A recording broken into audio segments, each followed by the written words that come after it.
సజ్జలు కనిపించదు. ఎందుకని ఎక్కడికి వెళ్ళిపోయాడు? అవునంట, వెళ్ళిపోయారు కదా వాళ్ళు, హైదరాబాద్కి వెళ్ళిపోయారు. హైదరాబాద్ అన్న పోయిందే, అక్కడి నుంచి ఇంకెక్కడికి పోలా? ఇంకెక్కడికి పోలా. ఏ అదే కనిపించలేదు అని దాని మీద బిక్కి పెద్ద కథనం మండి వారుస్తాను. అవునులే. సజ్జలకి చేతుల్లో ఏమేమి ఉంటాయి ఇప్పుడు లెక్క ప్రకారం? సజ్జల చేతుల్లో ఏమేమి ఉంటాయి అసలు ఏంటి? సజ్జల చేతుల్లో ఏమి ఉండదు. జగన్మోహన్ రెడ్డి చెప్తే అది తీసుకొచ్చి బయట వాళ్ళకి చెప్తారంటే వీళ్ళకంతా డిస్కషన్ చేయకుండా జగన్మోహన్ రెడ్డి ఈ పని నాకు ఆయన ఏ పని చెప్తే నేను ఆ పని చేయడమే నా డ్యూటీ. అంతే కానీ నన్ను చేయనే ఇది ఉండదు నా దగ్గర.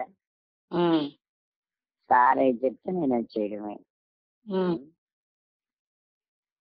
సార్ దగ్గర నుంచి నా వాయిస్గా వస్తుందంటే అది సార్ దగ్గర నుంచి వస్తుంది అంటాడు. నేనేం మాట్లాడినా ఆయన ఏం మాట్లాడతాడు. అంతేగాని నా సొంతంగా నేనేమి డిసిషన్స్ తీసుకోను. అదే ఆయన ఉద్దేశం. అదే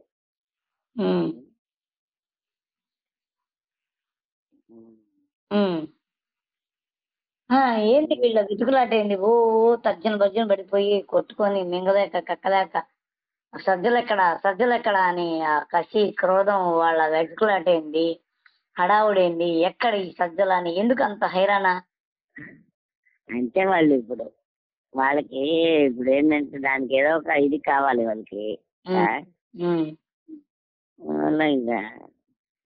ఇప్పుడు వీళ్ళు ఏది చేసినా వాళ్ళకి అదే కదా. ఇప్పుడు పని ఉంటే ఇంత ముందు వచ్చి మాట్లాడేవాడు, పని లేదు కదా ఇప్పుడేమి.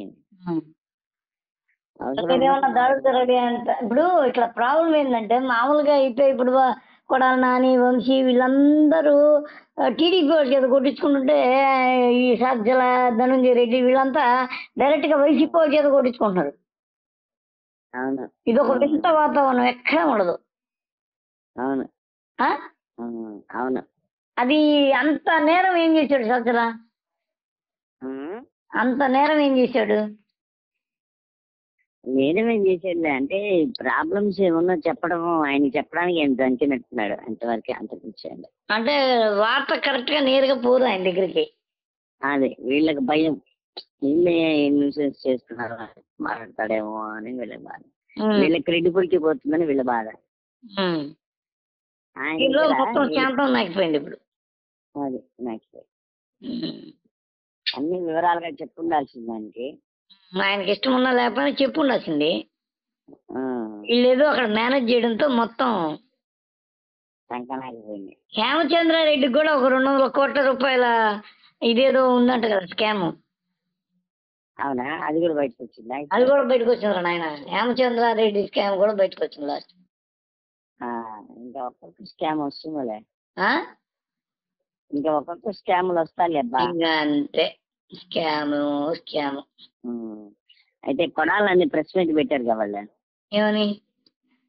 అందరు పెట్టారు, అది పెడతారు చూడండి. కొడాలని మాట్లాడారు. ఏమని పెట్టాడు చెప్పు, ఊరికే 2 పాయింట్లు చెప్పు. అంటే మా కార్యకర్తల్ని, మా మనుషుల్ని వాళ్ళు వెళ్ళకపోయి కొడుతున్నారు, పోలీసులు ప్రేక్షక పాత్ర వహిస్తున్నారు, చాలా దారుణమైన కష్టాలు పడుతున్నా తెలుగుదేశం అరాచకాలని, గుండాలని ఆపలేకున్నారు. పోలీస్ ఫెయిల్యూర్ అయిపోయింది ఈ విషయంలో. మాకు జగన్ గారు ఆదేశించారు, మేము పోయి వాళ్ళ రేపటి నుంచి ఎల్లుండి నుంచి వాళ్ళు వెళ్ళకపోయి మేము వాళ్ళని ఏదైతే దెబ్బలు తిన్నా వాళ్ళందరినీ ఓదార్స్తాము, వాళ్ళకి ధైర్యం చెప్పొస్తాము అని చెప్పాడు. నేను భయపడద్దు అని చెప్పి జగన్ సార్ చెప్పాడు. మనం ఇక్కడి నుంచి అలర్ట్ గా ఉండాలని చెప్పాడు. మన పనే ఇది అని చెప్పాడు జగన్ సార్ ఫోన్ చేసి. ఉన్నత విద్యా మండలిలో 200 కోట్ల రూపాయల నిధులు గోల్మాల్ అంట. ఇష్టానుసారంగా వర్సిటీల వీసీలు నియమించారంట. ఆ తర్వాత వేమచంద్రారెడ్డి వ్యవహారంపై విచారణ జరిపించాలి. ఈ నిరుద్యోగుల ఫోరం సభ్యులు దీని మీద ఇది చేశారన్నమాట. ఆంధ్రప్రదేశ్ చంద్రబాబు ఫిర్యాదు చేశారంట. ఎస్సీ ఎస్టీ కేసు పెట్టమన్నారు. ఆయన గురించి వరుసగా చాలా భారీ ఎత్తున రాసినారు. ఏపీఎన్ఎఫ్, ఆంధ్రప్రదేశ్ నిరుద్యోగ సంఘం ఫోరం ఏమేం చేశాడు అనేది ఇప్పుడు టాపిక్. ఇప్పుడు సజ్జల మీద కూడా ఇలాంటిది ఏమన్నా వస్తుందా మళ్ళీ?